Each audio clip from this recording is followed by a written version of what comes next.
मित्रों नमस्कार।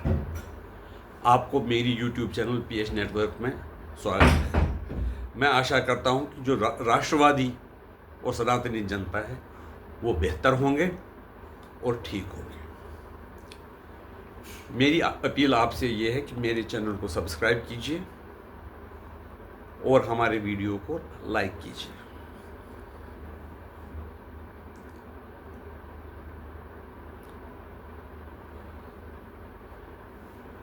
आज हम देख रहे हैं कि आज और कल सुप्रीम कोर्ट में जो कानून बन गया है वक्फ बोर्ड कानून, जिसको उम्मीद के नाम से जाना जाने लगा है, उसके खिलाफ 14 याचिकाएं सुप्रीम कोर्ट में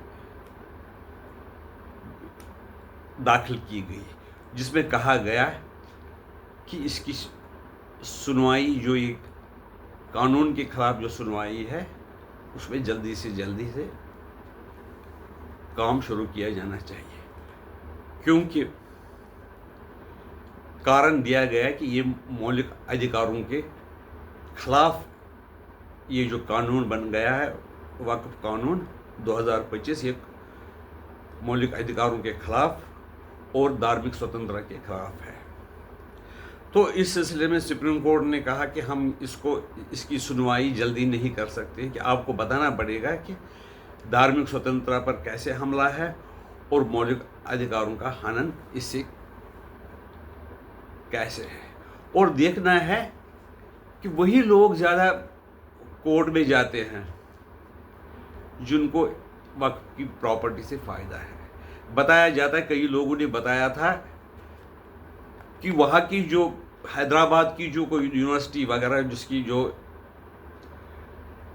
अवैसी परिवार के पास है, वो वक्फ की ज़मीन पर ही बनाई गई है और उसका जो पैसा है वो खुद खा रहे हैं। वक्फ को कोई पैसा नहीं दिया जाता है और वो कम दामों में पैसे दिए जाते हैं। जहाँ पर अगर 1 लाख का किराया किसी जगह पे बनता है, उसमें 2000-3000 किराया वक्फ को दिया जाता है। इसी तरह से ये कह रहे हैं कि कहा जा रहा है कि कई लोग हैं जो कि ये इन पैसों से जो कमाई होती है उनसे उन मुसलमान लड़कों की पैरवी करते हैं, कोर्ट में वो पैसा खर्च करते हैं वकीलों के लिए जो दंगों में शामिल है। इसमें जमात उलमाए हिंद का नाम पहले नंबर पर आता है। वो ऐसे केसों में पैरवी करने के लिए पैसा देते हैं वकीलों को और अच्छे से अच्छे वकील रखते हैं। इसमें जैसे कपिल सिब्बल, मनु अभिषेक सिंघवी, बड़े बड़े जो लाखों करोड़ों का फीस लेते हैं। ये पैसा इन संस्थाओं में कहाँ से आता है, ये भी देखने वाली बात है। और दूसरी बात है, एक मैंने सुना है, आज रिजवान साहब का मैं वीडियो देख रहा था फेस टू फेस, जिसमें उन्होंने कहा कि मुंबई की एक मस्जिद है, मीनार मस्जिद, जिसकी प्रॉपर्टी दाएं बाएं कुछ प्रॉपर्टी, जिसमें 83 मुसलमान घर रहते हैं। एक कमरे की वो कमरा है जिसमें दरवाज़ा बंद करके नहीं सो सकते हैं, अगर सोएंगे तो टांगे फैलाकर नहीं सो सकते हैं। तो इस सिलसिले में कुछ साल पहले उन्होंने, जो वहाँ के ट्रस्ट था, मस्जिद का लोकल ट्रस्ट है, उन्होंने 83 जो घर थे गरीब मुसलमानों के, उसके साथ एक एग्रीमेंट किया था और उसके लिए उन्होंने कुछ पैसा दिया था। उनको कहा था कि हम आपको इसके बदले अच्छे मकान देंगे जिसमें पानी की व्यवस्था हो, बिजली की व्यवस्था हो, शौचालय की व्यवस्था हो। यहाँ पर मैं एक बात बोलना भूल गया कि जहाँ पर ये मुस्लिम परिवार 83 गरीब मुस्लिम परिवार रहते हैं, उनमें उनका कॉमन बाथरूम है, नल कॉमन है। अब देखिए कैसे वो ज़िंदगी गुजारते होंगे, वो तो नरक से भी बदतर वाली ज़िंदगी गुजार रहे हैं। ये कोर्ट, जब ये बात वक्फ वालों को पता चली कि ये कुछ प्रॉपर्टी, कोई ट्रस्ट जो लोकल मस्जिद है, उन्होंने इन 83 जो परिवारों से समझौता करके उसको बेचकर उनको ये बार्टर सिस्टम, उनको फ्लैट देने का फैसला किया। वक्फ बीच में आ गए, उनको जानकारी मिली तो वो बीच में आ गए। बीच में आकर उन्होंने कोर्ट में अर्जी लगाई दी।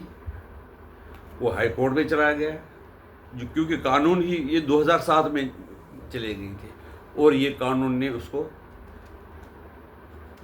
वक्फ की प्रॉपर्टी बताया। और फिर अब ये केस सुप्रीम कोर्ट में चल रहा है। सुप्रीम कोर्ट में इसलिए चल रहा है क्योंकि ये जो वो 83 फैमिली है और जो ट्रस्ट था, ट्रस्ट के पास भी पैसा है। अगर ये इंडिविजुअल गरीब मुसलमान होते, क्या ये सुप्रीम कोर्ट में जा सकते थे? इतना फीस अफोर्ड कर सकते थे? नहीं। इसलिए ये जो ज़्यादा शोर बचाते हैं इस मामले में, उसमें जावेद अहमद, असदुद्दीन ओवैसी, इमरान प्रतापगढ़ी, ऐसे लोग इसमें शामिल हैं जिनका अपना इंटरेस्ट इन प्रॉपर्टी, वक्फ की प्रॉपर्टीज़ में है। अमानुल्लाह खान आप पार्टी वाला है, वो भी सुप्रीम कोर्ट में गया है। मकसद क्या है? ये वही अमानुल्लाह खान है जिसने दंगों में हिस्सा लिया था और जो वक्फ की प्रॉपर्टी में उसमें धांधली की थी, जिसके खिलाफ केस भी उसके खिलाफ चल रहा है। अब आप खुद समझिए कि कैसे यहाँ पर जो वक्फ बोर्ड काम करता है। इस सिलसिले में एक बात और कहने के लायक है, इस सिलसिले में बांग्लादेश में भी छात्रों ने प्रदर्शन किया कि हिंदुस्तान में मुसलमानों की आज़ादी पर हमला हो रहा है, उनकी प्रॉपर्टी ज़ब्त की जा रही है, उनको नमाज नहीं पढ़नी जाती है, उनके कब्रिस्तानों पर कब्जा किया जाता है। ये वही मुसलमान हैं छात्र शिविर वाले जिन्होंने 5 अगस्त 2024 से लेकर 5-6 दिन लगातार हिंदू पर हमले किए, उनके मंदिर तोड़े, मूर्तियाँ तोड़ी, उनके घर जला दिए, और यही वही लोग इस पर आज प्रदर्शन कर रहे हैं। पाकिस्तान में भी बड़े बड़े एंकर हैं, वो भी बड़े डिबेट में लगे हुए। पाकिस्तान टीवी पे कई चैनलों पे ये डिबेट है, यूट्यूबर्स पे कई चैनल है, यही डिस्कशन चल रहा है कि हिंदुस्तान में मुसलमानों के अधिकारों का हनन हो रहा है।